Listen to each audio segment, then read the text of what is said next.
بسم الله الرحمن الرحيم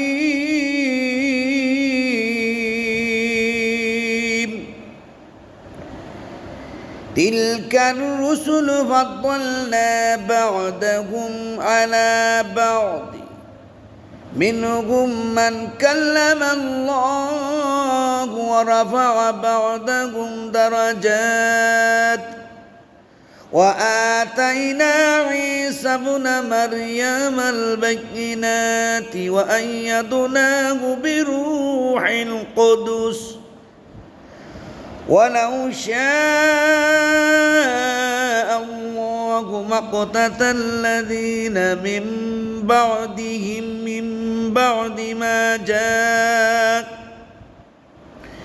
ما جاءتهم البينات ولكن اختلفوا فمنهم من آمن ومنهم من كفر ولو شاء الله ما اقتتلوا ولكن الله يفعل ما يريد